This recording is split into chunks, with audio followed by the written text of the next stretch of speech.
This is the Ripcord Code Red Dropaway, and just right away, I want to tell you I love the way it looks. I'm not the world's biggest dropaway shooter or anything like that, but I do love black and red color schemes and rests that look good, and this is definitely a rest that looks good. So cosmetic appeal, 2 thumbs up for sure from me.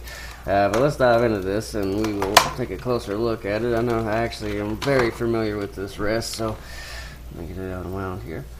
Alright, the first thing that I will mention about it, and something I love, is check this out. See how it's kind of got like a rubber coating around the launcher arm and the containment bar?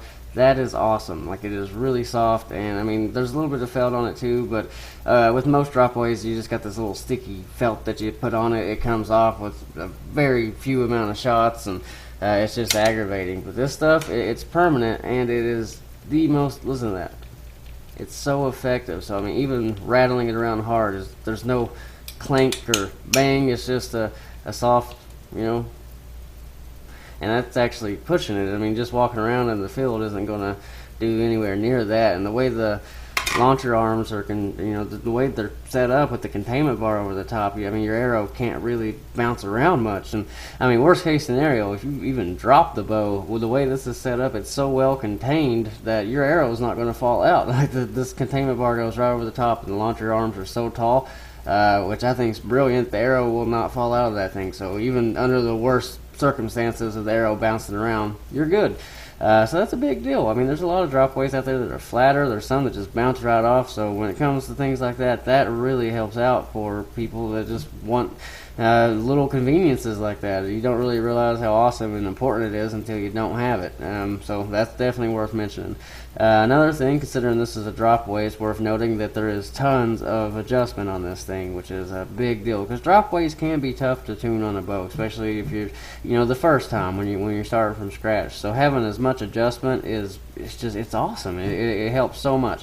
And you can see right here, just straight, the normal stuff, you have a lot of windage adjustment. So loosening that, you can go left or right quite a bit. So that's awesome. But if that wasn't enough, say you need a little bit more adjustment on the windage, you can actually move the launcher arm left and right too. So I mean, that's neat. I don't really know many rests that do that. So if you do need to go out a little bit more or inside a little bit more, which is definitely something that comes up these days with newer bows, you can do that. And just another nice touch, you can actually move the containment bar as well. So if you move the launcher arm and it looks kind of weird, I'll show you. So if you move this over, and now the containment bar is kind of off center and stuff, you can actually loosen it up and just bring it over and balance it all out. That's a smaller Allen wrench than I have, or I'll show you that. Let me get it back to where it was. So plenty of windage adjustment. Also, plenty of elevation adjustment. So imagine if this was already mounted to the bow. Loosen this guy up here. So it's mounted to the bow. I loosen that up, and that will lower the rest. So if I need to take the rest lower, plenty of adjustment there to take it lower. So you just loosen that up. The bracket stays on the bow, and this slides down. So that's great. But what about the other way? It's equally easy. You just take out this screw, move it up to the other hole, tighten it back down. Again, pretend like it is attached to the bow. Now the rest slides up. So tons of adjustment on this thing. That's so helpful. Get that tightened back. Alright, and as far as just how it functions, it works great. This is one of those dropaways. It's higher end, so you expect it to, but it's one of the dropaways that tunes on pretty well everything. Even down to the little things like this right here. This is what would go on the shelf of your bow. It's not, that sticky felt stuff I was talking about. This is actually kind of thick rubber, so I mean, wherever you put that, your arrow is not going to, like, if it clanks the shelf, it's not going to make any noise. If anything, you're just going to hear the sound of it hitting it and thudding, and that's it. It's over. It's not going to ring out or be anything to worry about whatsoever. Now, as far as installation, it's easy. You don't really have to have a bow press. You would just put this on the downward moving cable.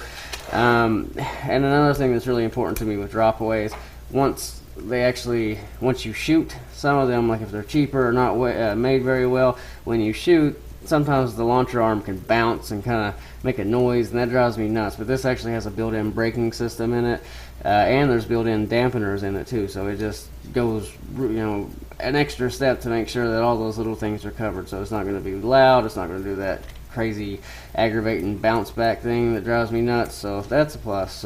Installing is easy. Like I said, you just put this on the downward moving cable.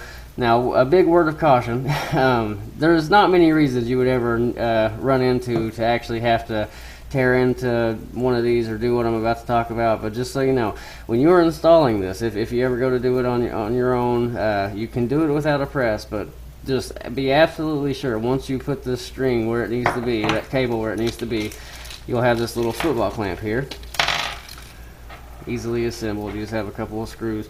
This clamp will go together and it'll hold this cable to the cable on your bow. So instead of serving it in, you can just do it that way.